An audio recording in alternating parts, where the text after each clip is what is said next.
तो दोस्तों Indian navy इस समय एक ऐसे प्रोजेक्ट पर काम कर रही है जिससे पाकिस्तान और चीन की हवा निकलना तय है। आपको बता दो दोस्तों, बंगाल की खाड़ी और हिंद महासागर क्षेत्र में चीन अपनी पूरी दादागिरी इस समय दिखा रहा है।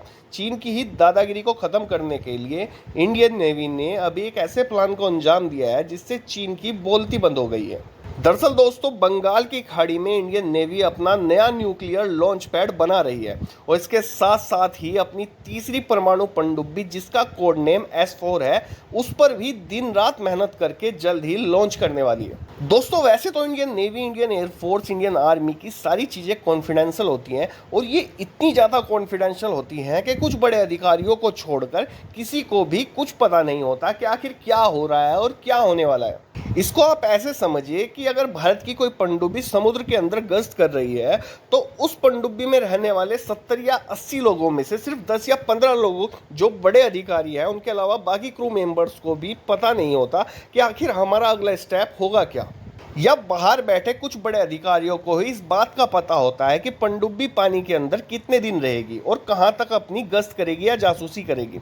इस बात से आप समझ सकते हैं दोस्तों कि इन सब चीज़ों को कितना ज़्यादा कॉन्फिडेंशियल रखा जाता है। चलिए अब देर ना करते हुए इस लॉन्च पैड की खूबियों के बारे में जानते हैं कि आखिर भारत को इससे क्या फ़ायदा होगा और चीन और पाकिस्तान को इससे क्या नुकसान होने वाले हैं। दोस्तों ये लॉन्च पैड जब बनकर पूरी तरह से तैयार हो जाएगा तब भारत ने जो परमाणु पनडुब्बी बना रखी है उनके लिए एक ऐसा बेस तैयार होगा जो पूरी तरह से सुरक्षित होगा। मतलब इस पर बाहरी हमले या बाहरी निगरानी का कोई असर नहीं होगा क्योंकि ये पूरी तरह से अंडरग्राउंड होगा। इसमें 12 से अधिक पनडुब्बियां आराम से पार्क की जा सकती है। ये सुरंगों के जरिए एक दूसरे से अटैच रहेंगे। अगर इसके एरिए की बात करें तो दोस्तों ये 1680 एकड़ में बनाया जा रहा है और इसके बनाने की जगह है रामबली का पूर्वी तट। दोस्तों इस प्रोजेक्ट को नाम दिया गया है INS वर्षा और ये बेस सिर्फ पनडुब्बियों के लिए ही नहीं बल्कि जो भारत के पास युद्धपोत हैं वो भी आराम से यहाँ रुककर अपना ईंधन भर सकते हैं, अपनी स्ट्रेटजी को तैयार कर सकते हैं।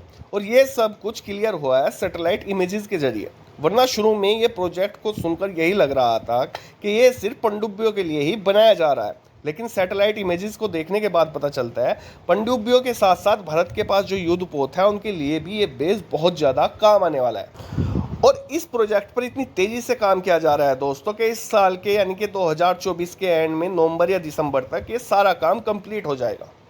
अब दोस्तों इसमें एक सवाल उठता है कि भारत को इस लॉन्च पैड को बनाने की ज़रूरत क्यों पड़ी। तो आपको बता दूं दोस्तों, भारत इस समय दोहरे खतरे की जद में है जिसका नाम है चीन और पाकिस्तान। भारत का लक्ष्य है पाकिस्तान और चीन द्वारा उत्पन्न दोहरे खतरे से निपटने के लिए 4 बैलिस्टिक मिसाइलों से लैस परमाणु पनडुब्बी को ऑपरेट करना है। दोस्तों वर्तमान में भारत के पास एक रनिंग परमाणु पनडुब्बी INS अरिहंत है जो 700 किलोमीटर की अपेक्षाकृत कम दूरी के साथ 12K-15 पनडुब्बी लॉन्च बैलिस्टिक मिसाइल यानी कि SLBM से लैस है। भारत अपने दूसरे परमाणु पनडुब्बी INS अरिघात को इस साल के अंत तक चालू करने की योजना बना रहा है। और उधर हाल ही में चीन ने पाकिस्तान के लिए बनाई गई हैंगोर क्लास की पहली पनडुब्बी को लॉन्च कर दिया है जो 039B युआन क्लास का एक्सपोर्ट वेरिएंट है। अप्रैल 2015 में पाकिस्तान ने चीन के साथ 8 पनडुब्बियों के लिए एक अनुबंध पर हस्ताक्षर किए थे जिनमें से 4 चीन में और बाकी पाकिस्तान में बनाई जानी थी। पाकिस्तान अगर हैंगोर क्लास की पनडुब्बी को परमाणु हथियारों से लैस बाबर 3 SLCM से लैस कर ले तो उसे भारत के अंदर हमला करने की क्षमता हासिल हो जाएगी क्योंकि इसकी रेंज 450 किलोमीटर है। दोस्तों यही वजह है कि भारत को ये लॉन्च पैड बनाने की जरूरत पड़ी। दोस्तों भारत की पनडुब्बी की जद में पाकिस्तान तो आता है पर चीन नहीं, इसलिए भारत ये बेस ऐसी जगह पर बना रहा है जहां पर वो चीन की दादागिरी को खत्म कर सके। तो फिलहाल के लिए इस वीडियो में इतना ही। अपनी राय कमेंट में जरूर दें, चैनल को सब्सक्राइब करने के साथ साथ बेल आइकन जरूर दबा दें। And thank you very much for watching this video.